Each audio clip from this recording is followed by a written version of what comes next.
এই ছোট্ট রাজ্য ত্রিপুরাকে বাঁচানো যাবে না, ব্রিটিশ শাসনকেও হার মানাবে আগামী দিন। আপনারা সকলেই দেখেছেন গত পরশুদিন যে ডিএম হানা দিয়েছেন, সেখানে ডিএমের পারমিশন সহ কার পারমিশন সবগুলোই বৈধ ছিল। শুধু তাই নয়, আরও বর্বরোচিত ঘটনা, একটা মহিলা পুলিশকেও আনা হয়নি এবং পারমিশনটুকু মহিলা পুলিশের গায়ের মধ্যে ছিঁড়ে নিক্ষেপ করেছিল। তারই প্রতিবাদে আজকে আমরা কয়েকজন ত্রিপুরা রাজ্যের ফেসবুকের মধ্যে আপনারা দেখতে পাচ্ছেন, আজকে দুদিন যাবত ধরে শুধু একটি বিষয়, এই ডিএমের বরখাস্ত করা হোক, ডিএমকে সাসপেনশন করা হোক। আমরা ব্রিটিশ সাম্রাজ্য শাসন আমরা দেখিনি, আমরা শুনেছি, ইতিহাসে আমরা পড়েছি। আজকে আমরা লক্ষ্য করছি ব্রিটিশ সাম্রাজ্যের শাসনকেও হার মানাচ্ছেন সেই অপশাসনগুলো। এই ডিএম শৈলেশ কুমার যাদব সহ আরও কিছু অফিসারগণ আছেন, যারা আজকে ত্রিপুরা রাজ্যের সাধারণ মানুষকে নাবিশ্বাস উঠিয়ে নিচ্ছেন। তারা ভুলে গিয়েছেন তারা যে পাবলিক সার্ভেন্ট, তারা জনগণের চাকর, তারা ভুলে গিয়েছেন তারা তাদের ক্ষমতার অপব্যবহার করে।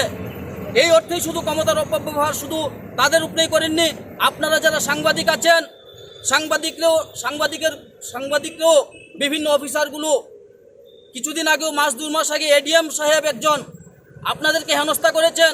শুধু তাই নয়, আমি এখান থেকে ধিক্কার জানাচ্ছি এবং আমাদের রাজ্যের এখানে আমাদের পুলিশ ভাইগুন যারা আছেন, ত্রিপুরা রাজ্যের পুলিশ প্রশাসন যেদিন থেকে শুরু হয়েছে 24 ঘন্টা আমাদেরকে বিভিন্নভাবে আমাদেরকে নিরাপত্তা দিয়েছেন। একজন ডিএম সাহেব কর্তব্যরত পুলিশ অফিসারের গায়ে হাত তুলেছেন। এর প্রতিবাদে আমি মনে করি শুধু আমরা নয়, ত্রিপুরা রাজ্যের প্রত্যেকটা মানুষ, ত্রিপুরার 37 লক্ষ নয়, ত্রিপুরা রাজ্যের প্রত্যেকটা মানুষ ধর্ম বর্ণ নির্বিশেষে, জাতপাত নির্বিশেষে, কর্মজীবী থেকে শুরু করে প্রত্যেকটা অংশ মানুষ এই প্রতিবাদে নামা উচিত। এবং আমরা শুধু প্রতিবাদের আপিল করছি না, আমরা প্রতিবাদ আজকে থেকে শুরু করেছি এবং প্রত্যেক দিন যতদিন পর্যন্ত ডিএমকে সাসপেনশন করা না হবে ততদিন পর্যন্ত আমাদের প্রতিবাদ চলবে। এবং গোটা রাজ্যের প্রত্যেকটা মানুষের কাছে আমার বিনম্রভাবে আবেদন করো, জুড়ে প্রার্থনা, এই স্বৈরাচারী অপশাসন থেকে আমাদেরকে মুক্তি দিতে হলে এই ডিএমকে অপশাসন করতে হবে, যাতে পরবর্তী সময় শৈলেশ যাদবের মতো অত্যাচারী কোনো শাসক, কোনো প্রশাসন আমলা যাতে আমাদের এই ত্রিপুরা রাজ্যের নিরীহ ত্রিপুরা রাজ্যের মানুষের উপর যেন আর অত্যাচার করতে না পারে। উনি করবেন তো, পাশাপাশি আমি আরও বলবো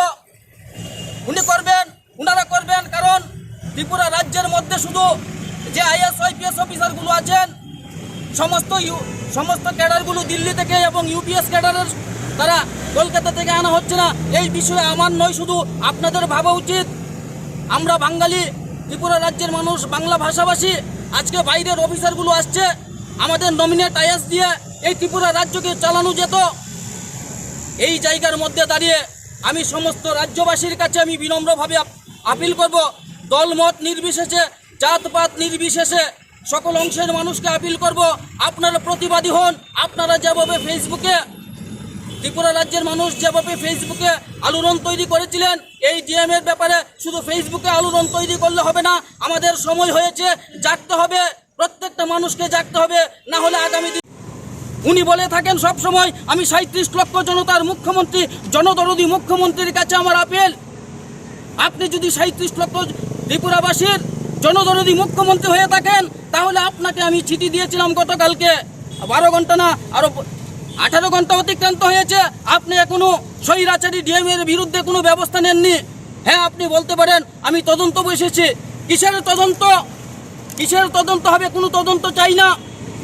এখানে প্রত্যক্ষ করেছেন, প্রত্যেকটা মানুষকে অপমান করেছেন, শুধু প্রত্যেকটা মানুষকে অপমান নয়, আমরা রাজ্যের প্রত্যেকটা মানুষ, আমরা গরিব অংশের মানুষ, আমরা জানি আমাদের ত্রিপুরা রাজ্যের হাজার হাজার ছেলেরা বেঙ্গালুরে নিজের সংসার প্রতিপালনের জন্য বেঙ্গালুরে যাচ্ছেন এবং বেঙ্গালুরে গিয়েছেন। আজকে যে ছেলেটা এখানে ঘাড় ধাক্কা দিয়ে হয়েছিল, যে ছেলেটাকে, তার বাড়ি বেঙ্গালুর। আজকে আমাদের ত্রিপুরা রাজ্যের এই অপশাসন শুধু ত্রিপুরা রাজ্যের মধ্যে নয়, গোটা বিশ্বের মধ্যে ছড়িয়ে গিয়েছেন। রাজ্যকে উদ্দেশ্য করে আমি বলছি, আপনি অতি সত্বর এই স্বৈরাচারী ডিএমকে অপসারণ করুন, সাসপেনশন করুন, না হলে আমাদের আন্দোলন আজকে 3 জন আর 5 জন আমরা জেনে বুঝে করেছি, কারণ কোভিড সিচুয়েশনের কারণে আমরা 5 জন 7 জন বসেছি। এই 5 জন 7 জন নয়, ত্রিপুরা রাজ্যের প্রত্যেকটা জায়গাতে এই আন্দোলন হবে আমি আপিল করছি। এবং আমি ব্যক্তিগতভাবে প্রত্যেক দিন কোনো না কোনো জায়গাতে আমরা প্রত্যেক দিন কোনো না কোনো জায়গাতে আগরতলা যতদিন পর্যন্ত ডিএমকে সাসপেনশন করা না হবে, আমিও দেখে দেব কতদিন পর্যন্ত আমরা এই ধরনের মৌন প্রতিবাদে আমরা বসতে পারি। আমরা কোনো শোরগোল করে আমরা প্রতিবাদ করব না। আমরা শান্তিপ্রিয়, আমরা শান্তি চাই এবং এই শান্তি শৃঙ্খলা ফিরিয়ে আনতে গেলে এই ডিএমকে বহিষ্কার করতে হবে, এই ডিএমকে সাসপেনশন করতে হবে। এই বলে ছিল যদি লোক 50-এর অধিক থেকে থাকতো, যারা 50-এর অধিক ছিল তাদেরকে বের করে দিলে হতো। পুরোহিতের গায়ে হাত তোলা কোনো প্রয়োজন ছিল না, বরের উপর হাত তোলার কোনো প্রয়োজন ছিল না, একজন মহিলার উপর পারমিশন ছুঁড়ে ফেলার কোনো প্রয়োজন ছিল না, পুলিশের গায়ে হাত তোলার কোনো প্রয়োজন ছিল না। পাশাপাশি পুলিশকে চোর বলে আখ্যায়িত করেছেন, সবচেয়ে বড় বিষয়, পুলিশকে চোর বলে আখ্যায়িত করেছেন, কোনো প্রয়োজন ছিল না। অধিক যারা ছিল তাদেরকে সরিয়ে দিলে হতো।